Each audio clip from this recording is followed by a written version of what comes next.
making sure that all our pupils and parents know that it's actually happening here in Doncaster.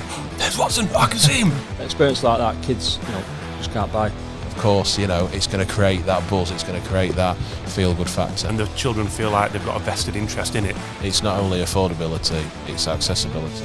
It ticks both boxes. So, if we start with you, Martin, if you want to introduce yourself and just tell us what your role is, please. Yeah, so my name's Martin, Legacy Officer down at Doncaster Rugby League Club. So my role involves quite a lot of work within the schools. So I work primarily with primary schools, do secondary and colleges as well, but 80% is in primary schools. So we do a lot with year 3, 4, 5 and 6, so key stage 2. So my aim in schools is just, give as much kids as opportunities, what we can moving forward. So in terms of outside of school, I work with community clubs. So it's quite it's an in-depth role, but it's an exciting one as well. Andy? So my name's Andy Hibbett. I'm the Deputy Chief Executive of Exceed Learning Partnership Trust. We're a local multi-academy trust based in Doncaster with 8 primary schools. My role within the trust is to ensure that we break down any barriers for young people and give them the skills, the mindset and the knowledge to thrive and take on the world. One of the great things around the Rugby League World Cup is, we can really ensure that our pupils have access to a range of different experiences that they normally wouldn't, and that they're able to get involved and working closely with Martin and his team, ensure that it's very much a community approach, so that we get parents and carers involved as well, and create something exciting.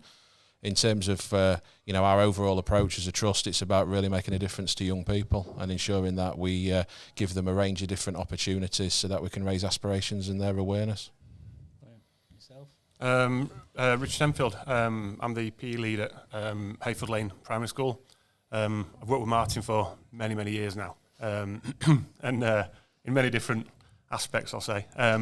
But when the last World Cup sort of came around, Martin came to me and we did quite a bit of work for that, and that was amazing. And this is to a certain extent followed on, which is for the children fantastic. They get the opportunity to interact not only with coaches and providers from outside of school, so they get that breadth of experience and expertise, but they also get these life experiences that I think as a teacher you really want them to have, and you want them to look further afield than I think we look, and to be able to take them down to the Eco Power Stadium, to be able to have people the likes of Freddie come in and work with them, and the opportunities that are coming up.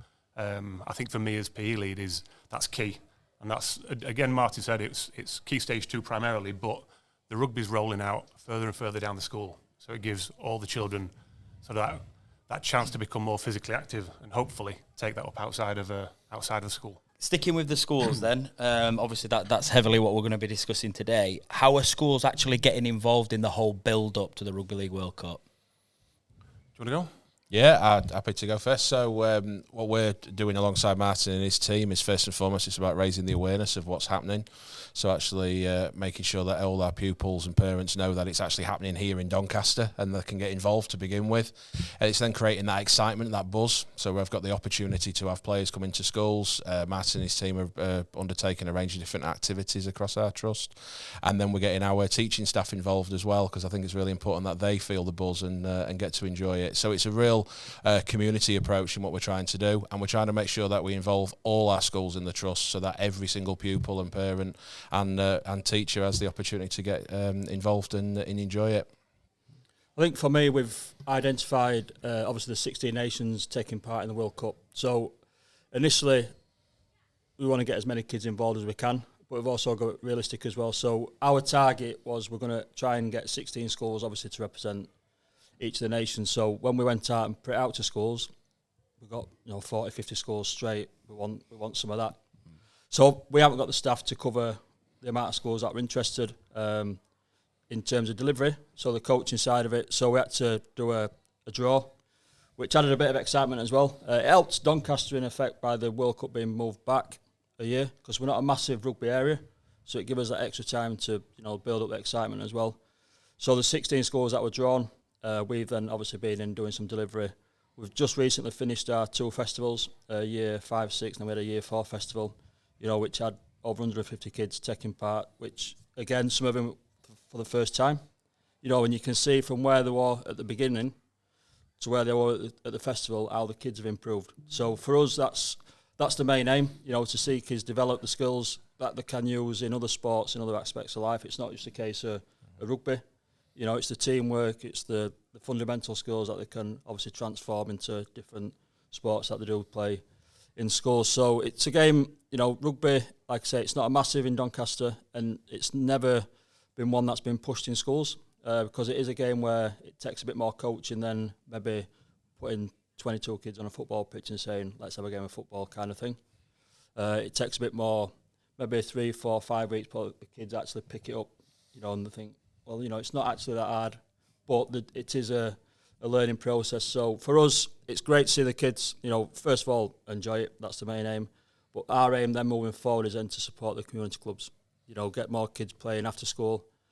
And we have seen numbers grow over the last 12 months, which is, you know, it's great for us, because that's where in 10, 15 years' time, we want them players then coming and playing for Doncaster. So it's a long process, but it's a building process, and it starts obviously with the schools. Is there any more like specific activities? Like I think you mentioned Freddie coming in and doing some stuff. That I know there's going to be some dancing, like the rugby dancers and stuff like that. We talk about some more specific things that are happening at the schools. Yeah, well, if you don't mind, we've the draw was fantastic, and it was one of those that sort of the children were revved off the clock, and you wait to find out who you've got, and we actually got a video message through saying that you've been chosen as, and we were Samoa, which was just the children were, like I say, revved off the clock about it, and that was, I think that was the initial buzz around school, that we've been chosen as Samoa. Samoa are going to be staying in Doncaster. Actually, it's no longer a group of professional athletes that are a world away. They're staying in our hometown, so it gives the children almost sort of that element of pride and ownership over what they're going to be doing towards Rugby League World Cup.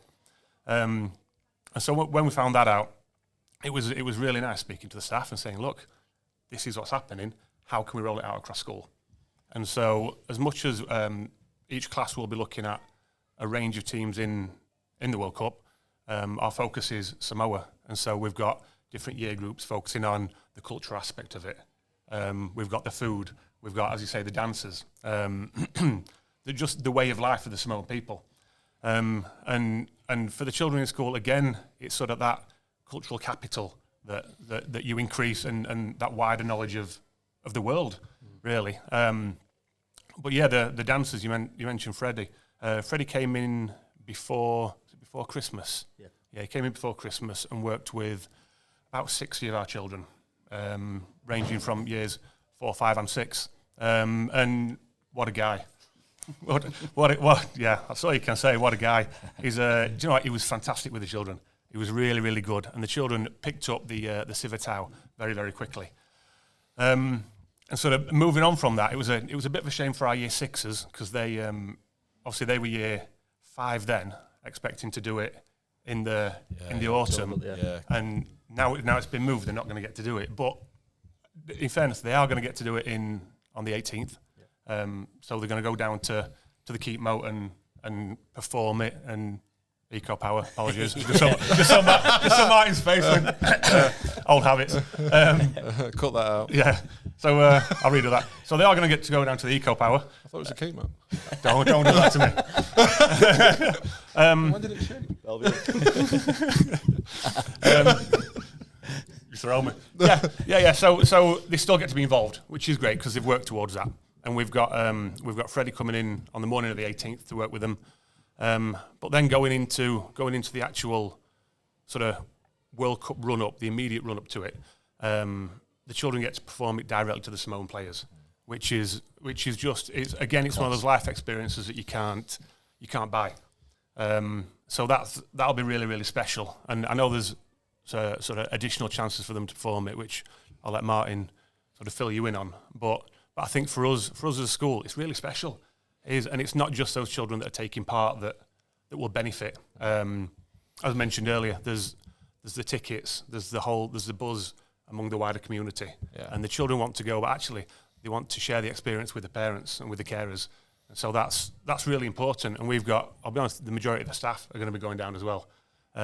So it is a sort of everybody in approach, which is what you want for something like this. I mean, just touching on what Rich said there, back in 2013, we had the New Zealand Cook Island game, which Carl put on down at the stadium. And when Rich were down at Norton Juniors, we had same again, 40, 50 kids doing the involved during the ACCA. So when New Zealand arrived in Doncaster, obviously to stay 2 or 3 days before the game, we took them down to the Earl of Doncaster. The Earl of Doncaster, yeah. So the Kiwis were obviously sat in the chairs doing a bit of a reception type thing, and the kids got up on the stage and did the ACCA. Even we didn't know this was going to happen. The Kiwis then stood up and did the ACCA back to them. Which was. So you can imagine the kids' faces were like, wow. And they went from the Kiwis filming them, going, oh, this is lovely. What a nice reception. To all of a sudden their captain stood up, barreled his chair over, started going, and these Man Mountain folk went from, oh, this is lovely, to just game face, and they went massive. Brilliant. And they full on. really went for it. Really went for it. And it was, again, just an amazing experience, wasn't it? I mean, they said to us afterwards, when the kids do it, or whoever does it, it's like a challenge. So they then have to, they always get asked, can you do the ACCA, can you do the ACCA? And it's like, it's got to be like special, it's not just a one-off. Yeah. So they see that as a challenge. And then when the kids, it were like, some of the kids you still see now, still talk about it 9 years later. So that's the sort of legacy we're looking at installing in pre-World Cup, but also post. Experience like that, kids, just can't buy. Brilliant. How important is it for children to have different options in the world of sport as well? I know we've touched on it a little bit, but there's an opportunity now to show kids that there's not just football. Like there are other sports as well. And how important is it that kids are allowed, especially at an early age, to be introduced into different sports like rugby? Oh, it's huge. Every child has got a hidden talent and has the opportunity to harness and showcase that talent. But you can only do that by having the opportunity to do and experience different things. And I think having the ability to get involved, to see, to touch, to feel, to listen, to observe, to actually be part of something across a whole range of sports, and in terms of opportunities for all is so important.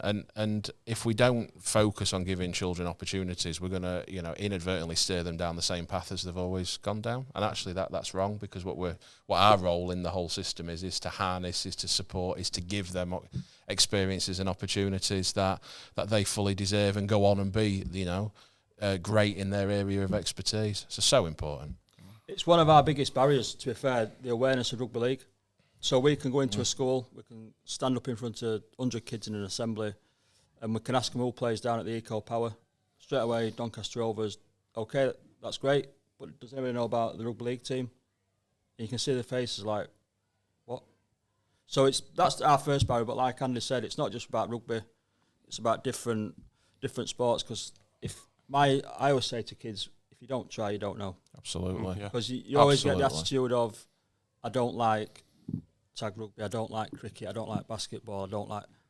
But until they get the opportunity, and some kids have come up to me after a lesson and said, I really enjoyed that.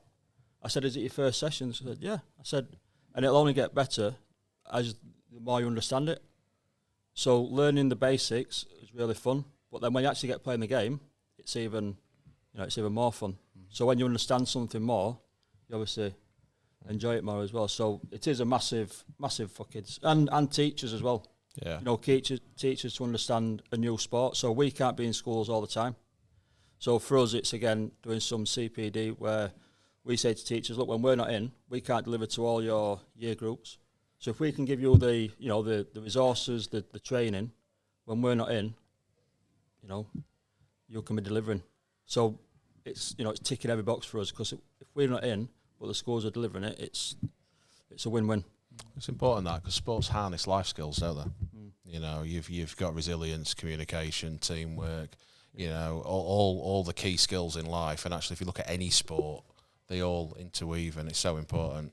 But it's about, like you said, leaving that legacy piece, because teachers are absolutely fantastic individuals who do an amazing job, but actually they're not specialists in areas such as, rugby league. but actually raising that awareness and giving them the opportunity, because teachers are built to learn. That's what they do. They harness knowledge, they learn themselves, and then they give knowledge. So actually, I agree with that. It's a complete 360 approach to make sure that actually teachers get to learn and get to experience as well, so they can then pass them opportunities on. And for me as well, when there's a festival, you know, if a tag festival comes up on the teacher's radar, well, none of us know that, do we? So we can't take the kids for that experience. So if we can deliver that training CPD, at least if they've got the minimum knowledge, they can, you know, coach the kids, train the kids to a standard where they can go to a festival, you know, and feel like the kids will be capable enough to take part. It's not a case of we need to go there and win. But as long as the kids know the basics, that's the main. Yeah. You know, we don't want kids missing out on a festival experience, but just because the teachers or the school aren't aware of rugby league or know how to deliver it. You know, it's something that can be ticked off really easy. Yeah, and I think on top of that, from the teaching perspective, upskilling the teachers is really important in any aspect of sort of school life and being able to deliver parts of the curriculum. But if the teachers all of a sudden get that buzz for rugby, then a teacher that potentially has never taught it before because it's not their thing, it doesn't have to be their thing. And if they get this upskilling, like the CPD from Martin's great, and all of a sudden, I mean, we've got in year 5, Martin's come in, he's worked with the children, but the teachers have been out there with him as well. And all of a sudden, when they've got breakout time, they've got little tag games going on, which is lovely, and that's something that they wouldn't have had the confidence to do before that. And I think sort of confidence-wise for the children, the nice thing about sort of what's happened with the tag rugby delivery so far is there isn't the stigma of football. What I mean by that is you don't have sort of your top class players. Everyone's almost on a level playing field. If you can run forward with a ball, great, you can enjoy it. And that develops, and so the children don't necessarily get that feeling of, I'm rubbish at this, because they can achieve really quite big steps quite quickly. So there's a lot of quick wins in rugby for the children, and that sort of that perseverance and that motivation for them to carry on going sort of continues to come, which is really, really important. Yeah, so that's really good then, because from your perspective, it's about getting it into the schools and giving people the tools. And then what you're saying is this is already happening. We're getting the tools, we're getting the support, and we're harnessing that, and it's being used. Yeah. Another thing for me as well is, which I had a little smile to myself. I come into a school during dinner time, walked past the set up, and I actually saw kids in the playground with rugby ball. Yeah. Instead of just kicking football, basketball, whatever, to see them with actually rugby ball playing rugby, which is you don't normally see. So it was quite it's nice that. That's a win. It is. and you think about from a school perspective as well, a school is a community asset. So actually, if it's successful in a school will shout about it, which means the community will then celebrate it. And actually, how do you spread a word as quick as possible? And you do it organically. You think of school newsletters, actually seeing pictures of pupils getting involved in activities. Yeah. Actually, parents then are going, oh, right, well, I didn't realise that so-and-so like that. Actually, how do we get involved a bit further? And it is about having a bit of fun with it. And I think that's great. And I think actually then the ability to see it later on in the year and be part of it and witness it, actually, what a fantastic thing. And it does have the sort of the potential to change family dynamics. Absolutely, yeah. And I think if you grow up, or if a family grows up with parents that have only ever been exposed to one particular sport, then really that's all they know. But if the children come home and say, I've played tag rugby today, this is ace, can we go watch it? Or I've been down to the Eco Power and I've had a tour of the stadium and I've met that player, and I mean, who was it that came in? Watson. Watson Boas, didn't he? He came in, and all of a sudden, the children, we went down to the stadium, and they're going, oh, there's Watson, I can see him. And they've got that personal link. Connection. Connection, And so all of a sudden, what was we'll call it a single sport household potentially, becomes more diverse, and so can change, I think, the quality of family time as well. That's a big thing that we do as well. We look at, a lot of it is experiences. So we've spoke a lot about, obviously, the Civitao, but we also do like a game day experience. So when we play throughout the season, there's play on the pitch, there's mascots, there's flag bearers. So the kids are then getting that. We've done it in school, potentially have been to a festival, but then to play at the Eco Power on the main pitch, to then become a mascot or a flag bearer, and like I said, to mix with the players afterwards.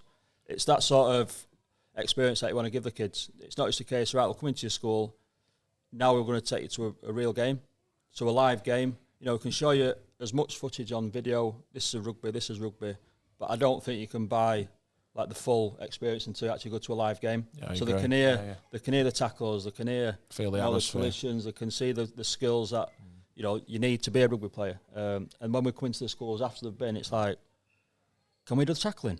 It's like, no. and that's just the teachers. Yeah. So it is a game day experience where the kids then get that little bit more of a buzz, you know, because you can't buy them, to be fair. No, you can't. And you think about it from a rugby league perspective, actually, if you compare it to other sports, you've got access to different experiences probably quicker as well. Yeah. So you can have that experience in the classroom, you know, or on the playing field, but then you can go in and look, feel and play it, but then you can go and see it, you know, professionally. You can interact with players. You can be part of a worldwide event. You can go and be a flag bearer. You can then, you know, take it home and get your family involved with it.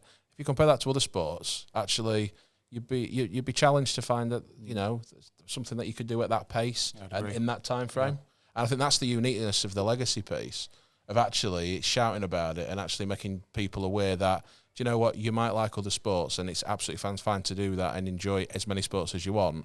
But there's something really cool about rugby league. And actually the fact that you can all collectively get involved, it is a family experience. Yep. I think it's really special.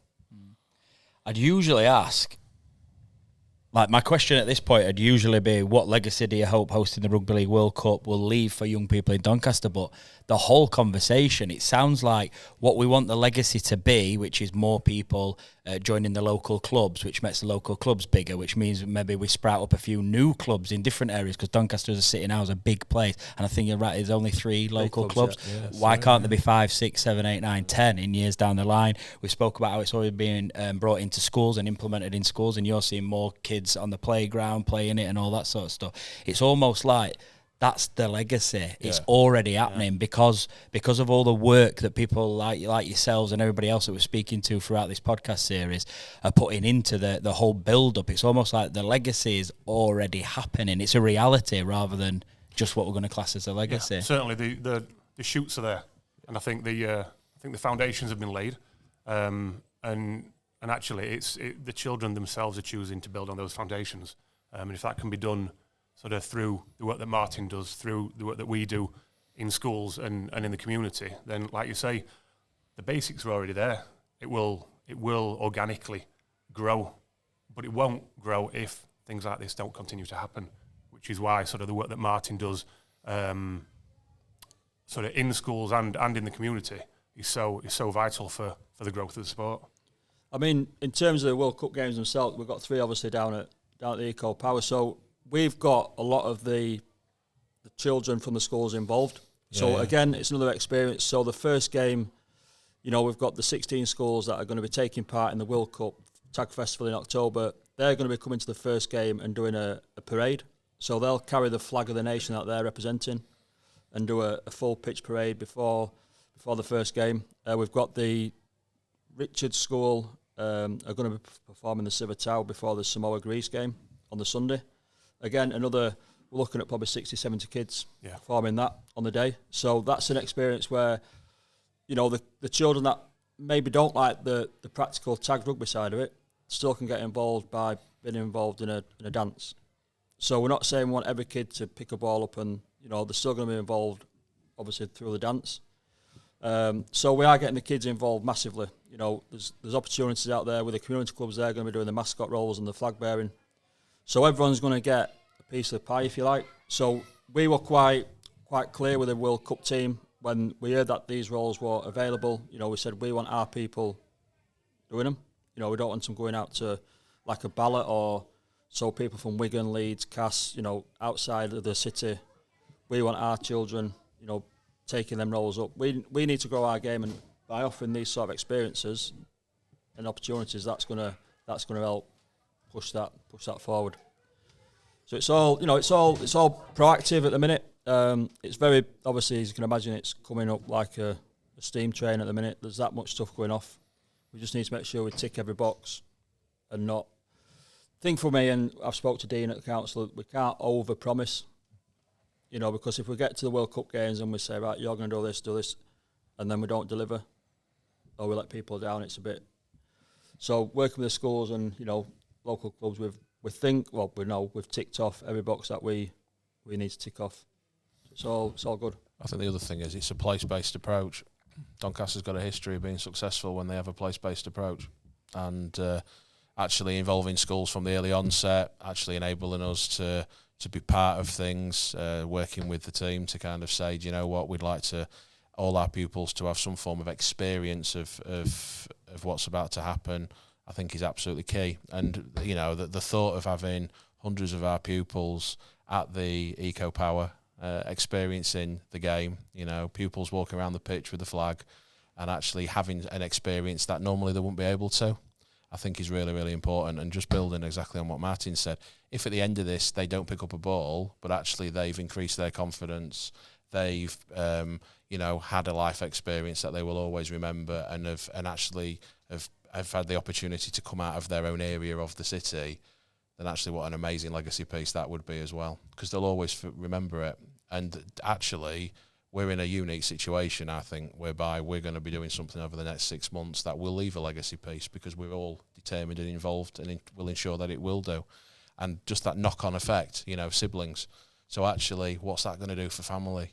You know, watching their brother or sister walk around the pitch, watching their brother or sister doing the dancing. Of course, you know, it's going to create that buzz, it's going to create that feel-good factor. So place-based approach, Doncaster's got a history of doing great things when they follow that as a mantra. And I think as well, just before we move on, Dave, it's involving the schools from day one. Yeah. So we haven't gone to them last minute and said, we need 100 kids at this game. We've like built up their, you know, introduction into rugby.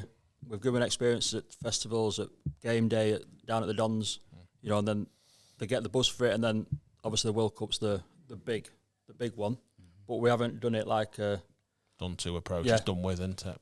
We want the kids to have that experience from day one, build it up. And like I said, because it's been moved back a year, it's obviously extended that introduction. So it's been a good pathway.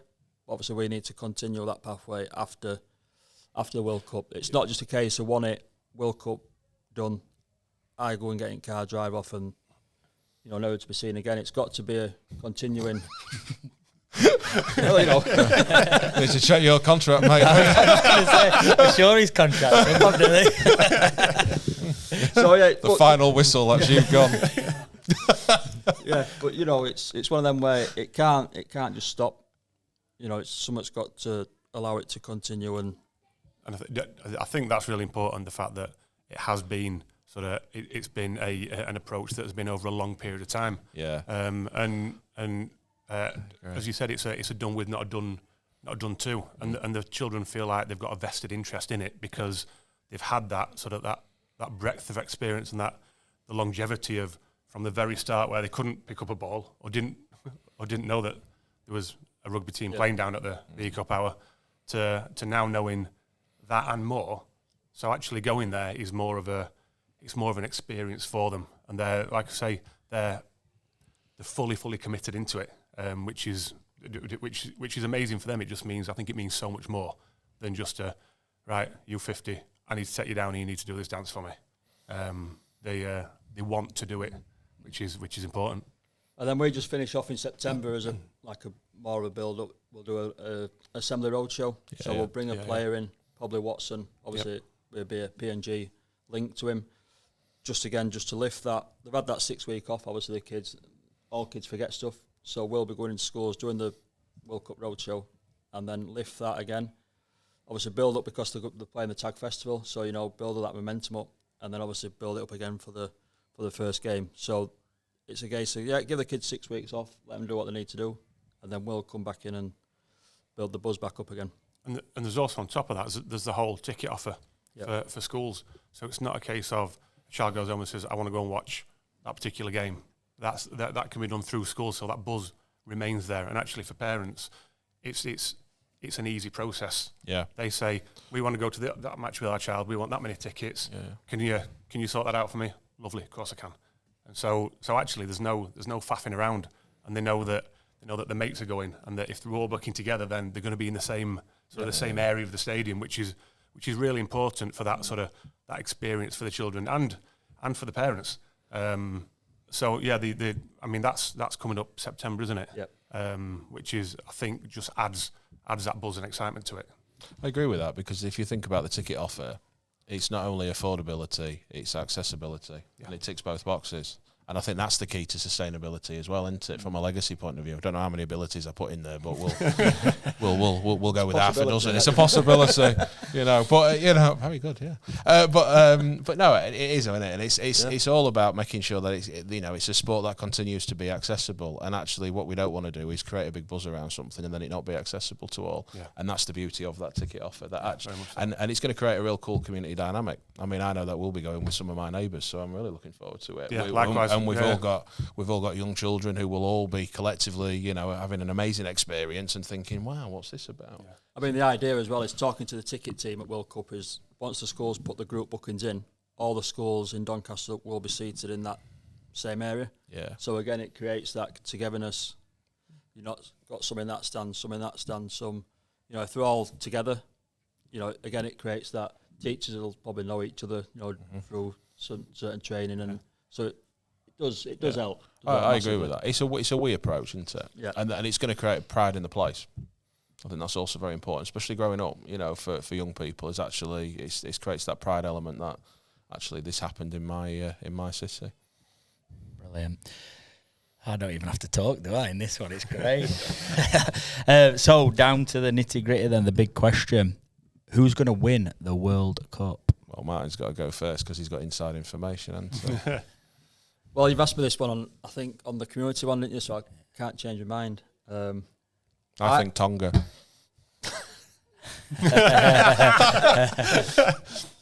Did I say Tonga? I don't know. I think so. You've done him. I think they'll be an outside. I'm not saying the easy Australia one because they probably will. Yeah. But I'd like to see a Tonga or Samoa would be great. Obviously, because they're based here. I'll be honest. I'm going Samoa. Yeah. With our school obviously being pulled out as Samoa, I don't think. I know we should be saying England. England. I could go any other. We should be saying I'm not hearing many Englands at all. Why is that? I'm not confident with that England. No, I shouldn't be saying that, but we've got to be honest, haven't we? Absolutely, I agree with the gents. I mean, it's likely to be Australia, I would think, but actually, I think because Samoa are staying here, I think and the amazing things that your pupils will be involved in with them, I think we've got to cheer them on. Got to back their corner, and then we'll have the token approach from Martin's Tonga. So, have you put any money on it? No, and Carl will be wanting New Zealand. Carl will be wanting New Zealand, rightly so. I've heard they've no chance. That's a clip for Carl. You can tell him that, mate. That's it, lads. That's it. Are we done? We're done. Top man. Oh, brilliant, that. Doncaster is delighted to host 3 fixtures of the Rugby League World Cup 2021. Doncaster's 3 fixtures played at the Eco Power Stadium will start on Monday the 17th of October at 7:30 p.m. It's France versus Greece. On Sunday the 23rd of October at 5 p.m. is Samoa versus Greece. And the final fixture is Monday the 31st of October at 7:30 p.m. Papua New Guinea versus Wales. Get your tickets at the link in the description.